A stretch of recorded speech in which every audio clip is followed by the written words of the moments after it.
네, 사실입니다. 사실 드물지 않은 질병 대응법이긴 합니다만 정확하게는 구분이 됩니다. 상분이란 질병의 진행 경과, 즉 예후를 판단하는 방법이고요. 그 다음에 단지할고라고 부르는 인육치료는 질병에 대한 치료법입니다. 네, 상분이란 맛볼 상자에 분변 분자를 씁니다. 즉 대변의 맛을 본다는 뜻인데요. 조선시대의 질병의 예후를 살피기 위해서 흔히 사용했던 방법이었습니다. 소학과 같은 책을 보면 환자의 대변을 맛보았을 때 단맛이 나면 위중하거나 죽을 수도 있고, 반대로 쓴맛이 나게 되면 환자가 나을 수 있다라고 기록이 되어 있었습니다. 구체적인 사례로는 조선 세종대의 김극일을 들 수 있습니다. 김극일의 아버지는 이질, 즉 지금의 설사 증세로 굉장히 심하게 앓았었는데, 김극일이 자신의 아버지의 대변을 맛보았습니다. 이때 대변의 맛이 단맛이 나서 자신의 아버지가 위중해질 줄 알았다고 합니다. 이와 같은 김극일의 효성은 신증동문유지선을 비롯한 여러 문헌에 기록이 되어 있습니다. 네, 단지는 손가락을 자른다는 뜻이고요. 할고는 넙적다리 살을 잘라낸다는 뜻입니다. 하지만 단지할고로 대표되는 인육치료는 손가락이나 넙적다리만이 아니라 발가락, 아니면 사람의 간이나 쓸개, 이러한 것들을 섭취하는 행위들도 가리키게 됩니다. 인육치료법을 구체로 살펴보면 사람의 몸을 잘랐을 때 나오는 피는 곧바로 위중한 환자의 입에 흘려넣기도 했고요. 그 다음에 그 피를 국이나 아니면 약에 타서 먹이기도 했습니다. 그리고 그 살은 구워서 환자에게 먹이기도 하고, 그 다음에 그것을 얇게 점여서 환약처럼 만들어서 복용시키기도 했습니다. 그리고 사람의 뼈는 가루를 해서 뼈 가루로 만들거나 불에 태워서 뼈채를 만든 다음에 이와 같은 가루들을 약물에 타서 복용시키기도 했습니다. 최초의 할고 기록은 고려 명종대 위초로부터 시작이 됩니다. 위초란 사람의 아버지는 악질에 걸렸는데요. 위초가 자신의 아버지를 위해서 넙적다리 살을 잘라서 그것을 만두에 넣어서 먹였더니 아버지가 나았다라는 기록이 있습니다.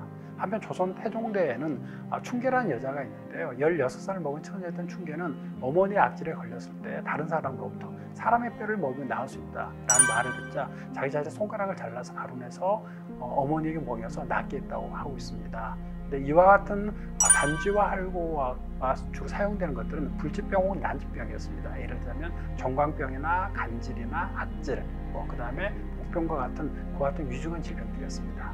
네, 조금 전에 말씀드린 것처럼 사람의 간이나 쓸개는 정근대에서 살아있는 사람부터 떼어낼 수 없는 것이기도 합니다. 달리 이야기하면 사람을 죽여야 하지만 구할 수 있는 신체 부위라는 뜻이기도 하죠. 그래서 조선시대 중종대의 기록을 보면 길거리를 돌아다니는 불황아들을 죽여서 그들의 신체를 섭취하는 기록들이 나옵니다. 이 때문에 길거리에 4, 5년 동안 거리인들이 없었다라는 기록이 나올 정도였습니다. 이와 같은 납치와 살인은 인육치료의 가장 어두운 단면이라고 말씀드릴 수가 있습니다. 단지와 할고의 사례들을 조사를 해보면 고려시대에는 할고 사례가 많고 조선으로 올수록 단지 사례가 많아집니다. 그런데 특이한 것은 단지 할고를 한 사람들의 나이인데요. 8살이나 9살 먹은 어린아이들조차 단지 할고를 한 사례들이 나타납니다. 좀 더 넓혀서 보면 아버지를 위해서 자식이, 그 다음에 남편을 위해서 아내가 단지 할고를 한 사례들이 있지만, 반대로 자식을 위해서 아버지가, 부모가, 그 다음에 아내를 위해서 남편이, 신하를 위해서 군주가 단지 할고를 하는 사례도 나타나지 않습니다. 즉 여성이나 노비나 자식과 같은 사람들이 단지 할고를 했다는 뜻인데요. 이와 같은 사회적 약자들에게 강요된 질병치료법이 바로 단지 할고라고 말씀드릴 수가 있습니다. 네, 저는 지금까지 살아있는 사람의 신체 일부를 이용을 한 치료법을 말씀을 드렸는데요. 살아있는 사람은 아니지만 사람의 몸에서 나온 것들을 이용을 해서 질병을 치료하는 방법도 있었습니다. 요즘은 인체 유래물이라고 부르는데요. 사람의 머리카락이나 침이나 젖, 이러한 것들을 치료에 이용을 하는 겁니다. 하나의 치료법을 말씀을 드리자면 임산부의 몸에서 나온 태반을 줄 수가 있습니다. 태반을 얇게 점여서 건조를 시키게 되면 이것을 한의학에서는 인포 혹은 자학어라고 불렀습니다.